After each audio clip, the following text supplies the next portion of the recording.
If I asked you what was common between these very illustrious names, what would you say? Mr. Kumar Mangalam Birla, Mr. Motilal Oswal, Mr. Suresh Prabhu, Mr. Shekhar Kapoor, Mr. Piyush Goyal, Rakesh Jhunjhunwala. What do you think is common between these people from very diverse walks of life and professions? Two letters, two simple letters, C and A. Two letters so powerful that if you join them and put them before a name, it not only becomes a professional qualification, but it represents willpower, dedication, intelligence, and the ability to march on come what may. To the rest of the world, these two letters mean chartered accountant. But to me, it means something completely different. Committed achievers. Let me tell you a story about a committed achiever. A young girl was wrongly prescribed penicillin for a common cold. What happened was that she became visually impaired. A 9-year-old became blind. She decided to become a chartered accountant. Her name was Rajni Gopal. So what if she was visually impaired?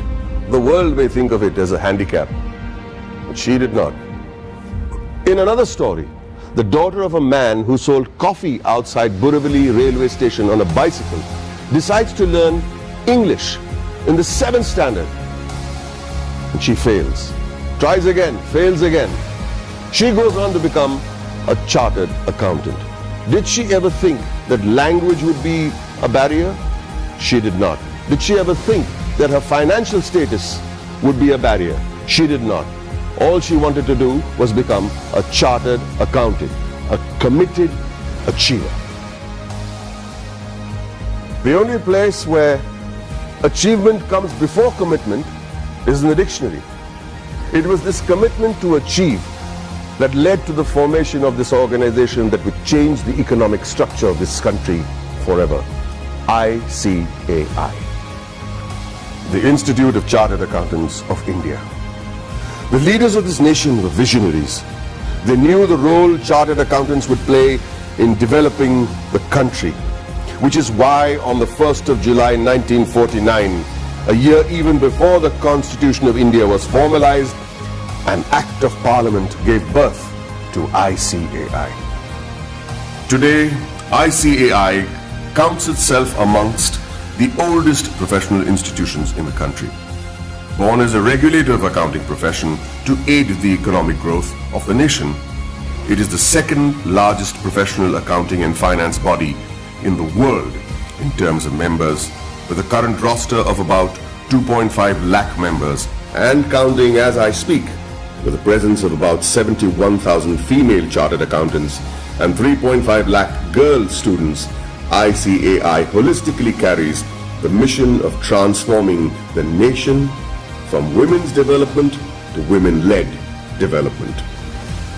During its eventful journey of 70 years, ICAI has become an integral part of the Indian economy, taking it on the path of the fastest growing economy in the world. With its emphasis on financial reform, ICAI radiates with shining milestones that stand as the acknowledged cornerstone of India's economic growth. In the year 1956, chartered accountants were recruited for the first time in the commercial audit branch of CA and G.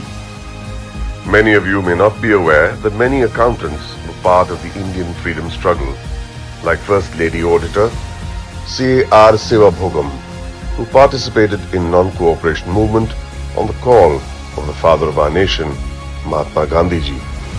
She was also imprisoned for a year. Recognizing ICAI's strong regulatory framework, the High Courts acknowledged Council's strict disciplinary mechanisms in 1961.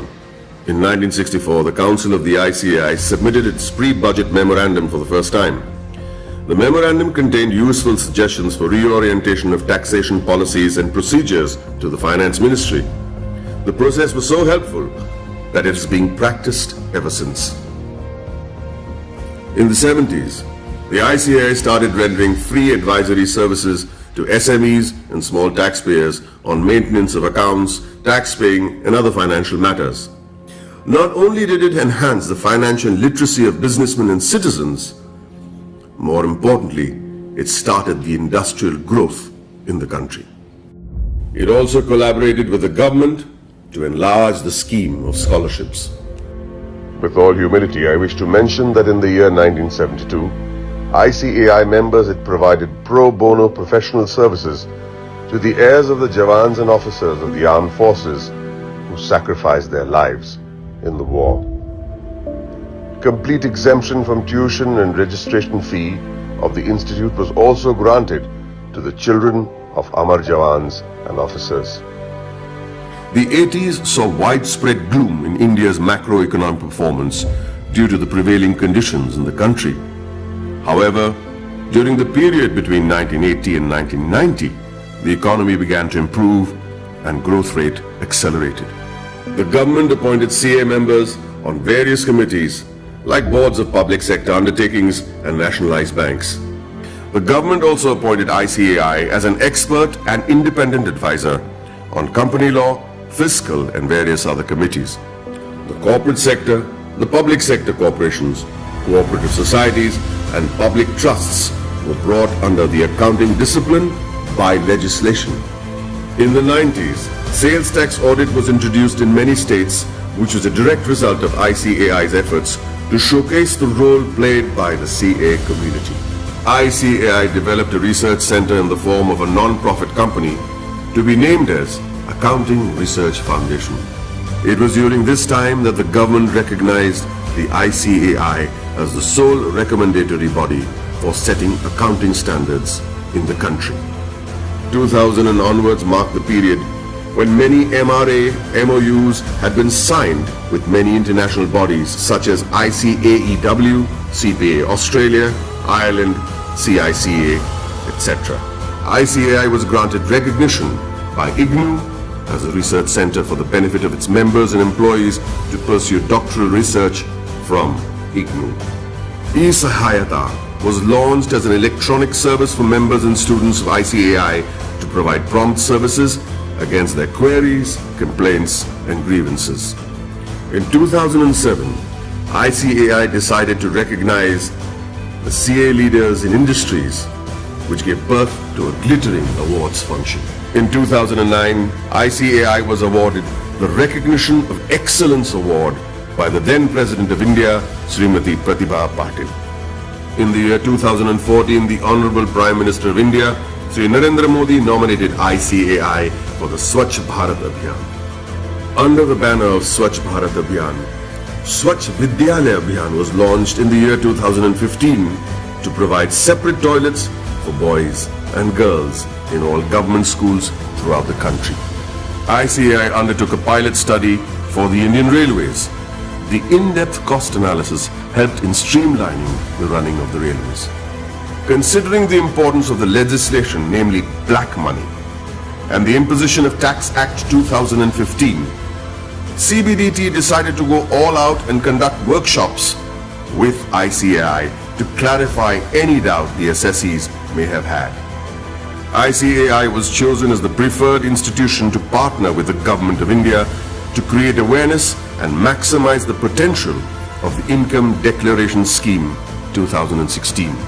ICAI, jointly with the Ministry of Finance and the Ministry of Commerce and Industry, organized events at more than 470 locations across the country. It was attended by more than 42,000 citizens, including chartered accountants, company secretaries, advocates, and members from trade and industry. ICAI's contribution to the scheme was acknowledged by Shri Arun Jaitley, Honorable Minister of Finance and Corporate Affairs. For the benefit of its members, ICAI established the Indian Institute of Insolvency Professionals of ICAI. ICAI extended its technical and infrastructural support towards the accounting reforms of various government offices. This meant moving from cash to accrual system of accounting after assessing the tremendous positive impact on national financial reporting. It was also an important year for the Indian economy, with GST being touted as the game changer, leading to one nation, one tax. ICAI, as always, was there to partner the government towards effective and smooth implementation of GST throughout the nation. As a result, ICAI and CA members became a proud knowledge partner for GST success. For a clearer understanding of GST, ICAI carried out more than 3,000 programs benefiting more than 2.5 lakh participants. ICAI also established GST Sahayata desks all across the country to facilitate small businessmen, traders, shopkeepers, and the public at large. ICAI has created a milestone by launching various incubation centers. In line with the Prime Minister's vision to support startups, ICAI is providing massive platforms to help CAs start their businesses. Not many people know that there is an accountancy museum in India, or that the ICAI is the first accounting body in the world to start a digital accounting and insurance board, or that there are 3 forensic labs in India to monitor financial bungling and frauds. With this, the ICAI is keeping its eyes and vision firmly on the future. The ICAI has a very strict code of ethics. Its motto is taken from the Upanishads, Yayeshu Sapteshu Jagriti, which translates as the one that is awake in those that sleep. Here's to the guardians who stayed awake and protected us while the rest of us slept. I'd like to salute this institute for the work it has done in the past 7 decades and wish them the very best in the years to come.